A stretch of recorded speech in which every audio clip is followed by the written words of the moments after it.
आगे वो दोनों घर आते हैं तो प्रिया काफी डरी हुई होती है। तो यहाँ पर मान प्रिया से पूछता है कहीं तुम थक तो नहीं गई। तो प्रिया कहती है बिल्कुल भी नहीं, मैं बिल्कुल भी नहीं थकी। तो मान कहता है फिर तो ठीक है। तो प्रिया ये बात सुनकर काफी नर्वस हो जाती है और वो फिर से कहती है कि मैं बिल्कुल थक गई हूँ, अब मैं और कोई काम नहीं कर सकती। तो मान कहता है प्रिया साफ साफ कहो तुम थकी हो या नहीं। तो प्रिया कहती है हाँ मैं बहुत थक गई हूँ। तो मान यहाँ पर प्रिया को गोदी में उठा लेता है और कहता है तुम काफी थक गई हो ना, तो मैं तुम्हें अपनी बाहों में उठाकर रूम में लेकर जाता हूँ ताकि तुम्हें थकान ना हो। तो प्रिया ये सब देखकर काफी नर्वस हो जाती है और वो मान को कहती है मान तुम्हें मुझे उठाने की कोई जरूरत नहीं है, मैं खुद चल सकती हूँ और वैसे भी मैं काफी भारी हूँ, तुम्हें खामखा परेशानी होगी, प्लीज मुझे उतार दो। तो मान कहता है तुम बिल्कुल भी भारी नहीं हो और वैसे भी मुझे वजन उठाने की आदत है और तुम्हारा इतना भी वजन नहीं है कि मैं संभाल ना पाऊँ। और मान प्रिया को गोदी में लेकर रूम में लेकर जाता है। तो बेचारी प्रिया काफी परेशान रहती है कि अब वो इन सारी प्रॉब्लम से कैसे बाहर निकले, क्योंकि मान रूम में एंटर करते ही दरवाजे को लॉक कर देता है, जिसे देखकर प्रिया काफी डर जाती है और वो मान से बचने के लिए मान को कहती है कि मैं नहा कर आती हूँ और वो जाने लगती है। पर मान उसे रोक देता है और कहता है इतनी जल्दी भी क्या है, पहले मेरी बात तो सुन लो। तो प्रिया कहती है तुम्हें मुझसे क्या बात करनी है। तो मान यहाँ पर प्रिया के करीब जाने लगता है, जिस वजह से प्रिया काफी डर जाती है और वो मान को कहती है मुझे काफी पसीना आ रहा है और शायद मुझसे बदबू भी आ रही है, इससे अच्छा है कि मैं पहले नहा लूं, उसके बाद हम लोग बातें करते हैं, ठीक है। और प्रिया फिर से वहाँ से भागने की कोशिश करती है, पर मान उसे भागने ही नहीं देता और कहता है मुझे तुमसे बहुत ही इम्पोर्टेंट बात करनी है जो जल्दी खत्म हो जाएगा, उसके बाद तुम नहाने के लिए चली जाना। और यहाँ पर मान प्रिया को पकड़कर बेड पर बैठा देता है और कहता है कोई ऐसी बात है जो तुम मुझे बताना चाहती हो या मेरे साथ डिस्कस करना चाहती हो तो तुम मुझे बता सकती हो। तो प्रिया कहती है ऐसी कोई बात नहीं है। तो मान कहता है प्रिया हम दोनों हस्बैंड वाइफ हैं, तो हम दोनों को एक दूसरे के प्रति ऑनेस्ट होने की जरूरत है। और आज शाम में मैंने तुम्हारी और दिया की सारी बातें सुन ली थी और मुझे पता चल गया है कि तुम हमारी सुहागरात को लेकर कंफर्टेबल नहीं हो। कि तब एक फ्लैशबैक की स्टोरी दिखाई जाती है जहाँ पर मान प्रिया और दिया की सारी बातें सुन लेता है।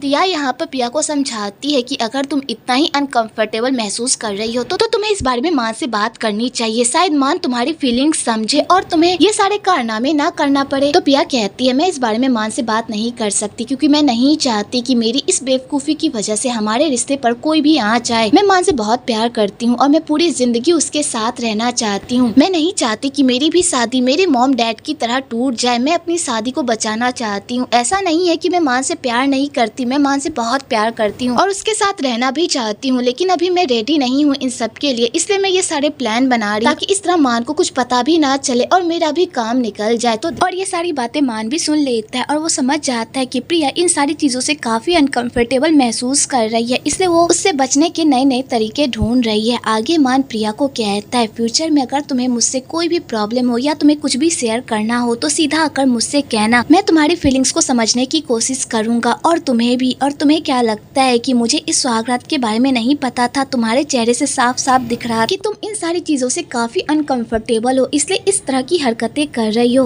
और मैं तो इस बारे में तुमसे बात भी करने वाला था। तो प्रिया कहती है मेरे चेहरे पर साफ साफ दिख जाता है कि मेरे मन में क्या चल रहा है। तो मान कहता है तुम्हारा चेहरा एक खुली किताब है जिससे मैं पता लगा लेता हूँ कि तुम्हारे मन में क्या चल रहा है, लेकिन अगर आइंदा से तुम्हें कोई भी प्रॉब्लम हो तो तुम सीधा डायरेक्ट आकर मुझसे बात करना, क्योंकि अब हम दोनों हस्बैंड वाइफ हैं और हम दोनों को पूरी जिंदगी साथ रहना है, तो हमें एक दूसरे के साथ कंफर्टेबल होना पड़ेगा। और रही सुहागरात की बात, तो मैंने पहले ही सोच लिया था कि जब तुम अपना कॉलेज फिनिश करोगी तभी हम इस बारे में बात करेंगे, क्योंकि मैंने पहले से ही डिसाइड कर लिया था कि जब तुम्हारा कॉलेज खत्म हो जाएगा तब मैं तुम्हें डायरेक्टली पटाने की कोशिश करूंगा। लेकिन ये सब इतनी जल्दी हो गया कि मुझे ये सब करने का मौका ही नहीं मिला, लेकिन अभी तो हमारे पास बहुत वक्त है और ये सब करने का भी, तो हम लोग धीरे धीरे अपने रिश्ते को आगे बढ़ाएंगे ताकि हम दोनों एक दूसरे की फीलिंग्स को समझकर उसकी रिस्पेक्ट करके आगे बढ़े। तो प्रिया कहती है लेकिन मुझे रेडी होने में 1 साल थोड़ी लगेगा, इससे पहले भी तो मैं तैयार हो सकती हूँ ना। तो मान कहता है मैंने 1 साल की बात इसलिए कही क्योंकि अभी तुम यंग हो और ऊपर से तुम्हारी उम्र है नए नए लोगों से मिलने की। अगर तुम्हें कहीं पर किसी से प्यार हो जाए या तुम्हें कोई बंदा पसंद आ जाए तो मैं खुशी खुशी तुम्हें इस रिश्ते से आजाद कर सकता हूँ, इसलिए मैं इन सब में जल्दबाजी नहीं करना चाहता। तो प्रिया कहती है चाहे मेरी लाइफ में कोई भी आ जाए पर मेरा प्यार कभी कभी भी तुम्हारे लिए नहीं बदलेगा। मैं तुमसे प्यार करती हूँ और हमेशा सिर्फ तुमसे ही प्यार करती रहूंगी। तो मान कहता है बहुत जल्द हम दोनों हनीमून पर भी जाएंगे और मैं ये सब प्लानिंग इसलिए नहीं कर रहा क्योंकि मुझे तुम्हारे साथ सोना है या तुम्हारे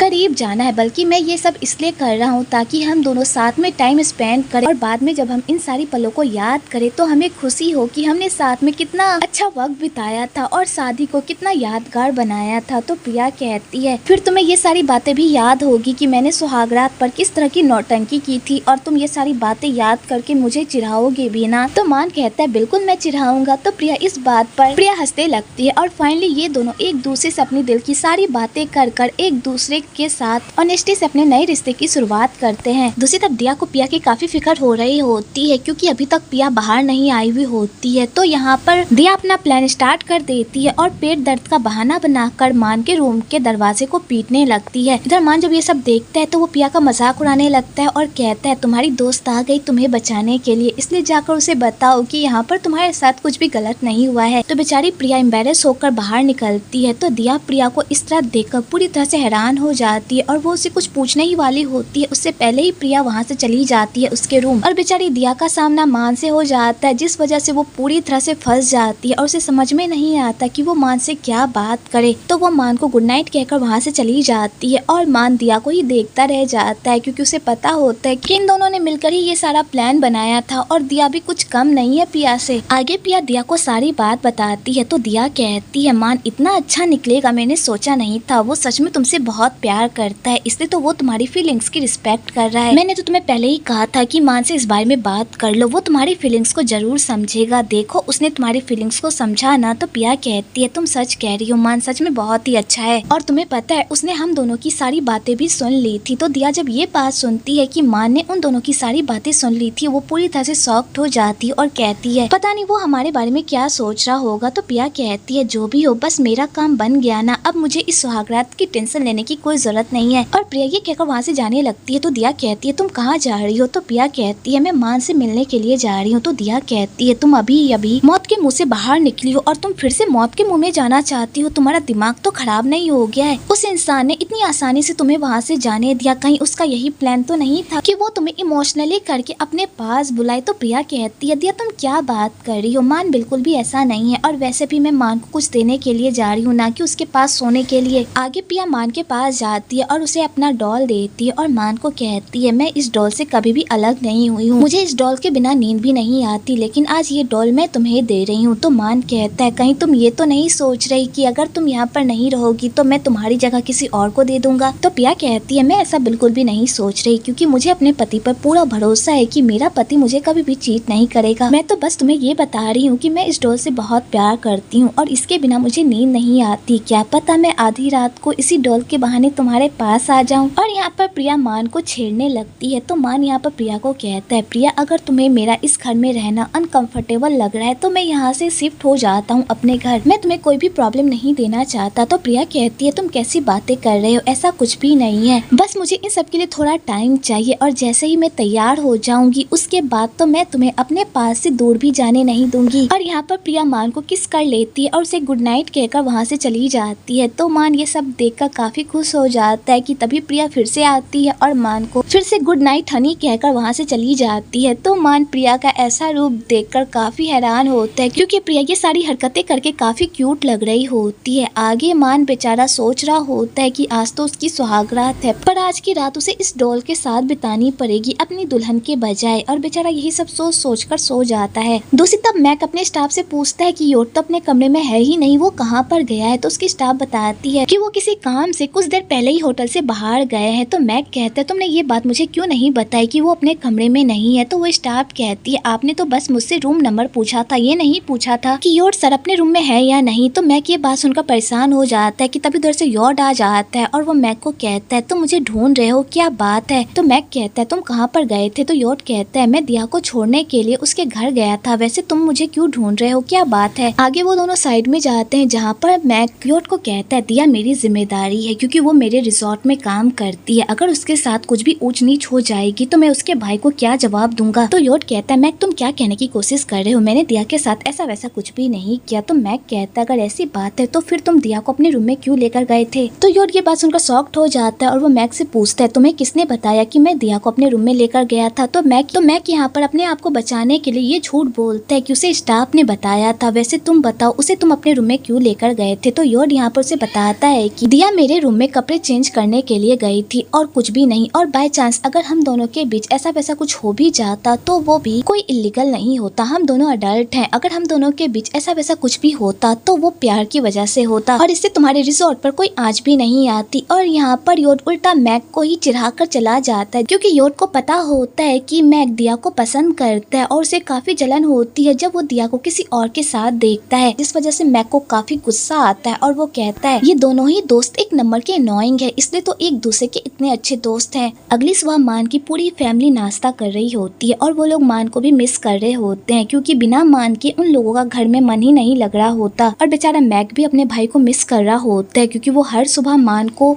टीज किया करता था और उसकी चुस्की लिया करता था, लेकिन आज से वो सब भी बंद हो गया होता है, जिस वजह से मैक भी काफी सैड रहता है। मान के पापा भी मान को काफी मिस कर रहे होते हैं, तो मान की मॉम कहती है हनी अब आपको इन सब की आदत डाल लेनी चाहिए, क्योंकि बहुत जल्द हमारे दूसरे बेटे की भी शादी हो जाएगी और उसके बाद हम दोनों ही इस घर में बचेंगे एक दूसरे को कंपनी देने के लिए। तो मान के पापा इस बात पर रोमांटिक हो जाते हैं और अपनी वाइफ के साथ फ्लर्ट करने लगते हैं और कहते हैं ये तो बहुत ही अच्छी बात होगी, उसके बाद हम दोनों साथ में बहुत ही अच्छा टाइम स्पेंड करेंगे और एक दूसरे के साथ बहुत ही रोमांस लड़ाएंगे। तो मैक कहता है मॉम डैड अपने रोमांस पर कंट्रोल लगाओ, मैं इतनी जल्दी आप दोनों को छोड़कर कहीं भी नहीं जाने वाला, इसलिए ये सारे ख्याली पुलाव पकाना बंद कर दो, मैं आप दोनों के साथ इसी घर में रहूंगा। तो मैक के डैड कहते हैं ओ अच्छा मैक तुम शादी नहीं करोगे, देखना तुम्हारी शादी भी 1 साल के अंदर ही हो जाएगी और तुम देखते ही रह जाओगे। तो मैक कहता है डैड ऐसा कुछ भी नहीं होगा, मेरी शादी इतनी जल्दबाजी में तो बिल्कुल भी नहीं होगी। वैसे मुझे तो आप लोगों की बातें ही समझ में नहीं आ रही, अगर मान और प्रिया एक दूसरे से प्यार करते थे तो कम से कम हमें उन दोनों की पहले सगाई करनी चाहिए थी, उसके बाद शादी, लेकिन आप दोनों ने तो बिना सोचे समझे ही उन दोनों की जल्दबाजी में शादी कर दी। अभी प्रिया तो बच्ची ही है, उसने अपना कॉलेज भी खत्म नहीं किया है, आपको थोड़ा रुकना चाहिए था, उसके कॉलेज खत्म होने के बाद उन दोनों की शादी करनी चाहिए थी। वैसे भी वो दोनों एक दूसरे से प्यार करते ही थे, तो वो दोनों एक दूसरे के लिए इतना इंतजार तो कर ही सकते थे ना, लेकिन आप दोनों ने मिलकर उन दोनों की जल्दबाजी शादी करवा दी। ये बात मुझे हजम नहीं हो रही, कहीं ऐसा तो नहीं है कि आप दोनों कुछ मुझसे छुपा रहे हैं जिसके बारे में हमें नहीं पता। तो उसके मॉम और डैड ये सुनकर काफी नर्वस हो जाते हैं और कहते तुम क्या बात कर रहे हो, हम तुमसे क्या छुपाएंगे। वैसे भी प्रिया और मान एक दूसरे से बहुत प्यार करते थे, उन दोनों की शादी बाद में हो या जल्दी, उन दोनों की शादी होनी ही थी, तो फिर ऐसे ही सही। और भूलो मत कि मान का एक पास्ट भी है, जिस वजह से वो अपनी लाइफ में आगे बढ़ना भूल गया था। हमें तो हमेशा यही डर लगा रहता था कि वो कभी अपने पास्ट को भूल कर आगे बढ़ पाएगा या नहीं, अपनी लाइफ में दोबारा शादी कर पाएगा या नहीं। लेकिन देखो मान को फिर से प्यार हो गया, तो हम शादी को डिले नहीं कर सकते थे, इसलिए मैंने जल्दबाजी में शादी कर दी। तो मैक कहता है आप सच कह रहे हैं डैड, मान का पास्ट बहुत ही पेनफुल है, जिस वजह से वो काफी टूट गया था और मैं नहीं चाहता कि मेरा भाई फिर से उन सारे दौर से गुजरे। अच्छा हुआ कि प्रिया मान के सारे जख्मों पर अपने प्यार से मरहम लगाए और मान फिर से पहले जैसा हो जाए। वेल मैक के पेरेंट्स मैक के सामने मान और प्रिया की जल्दबाजी शादी का रीजन ये बताते हैं, पर उनका सही रीजन क्या है और उन दोनों की शादी इतनी जल्दबाजी में क्यों हुई, वो रीजन किसी को भी नहीं पता होता सिवाय इन दोनों के।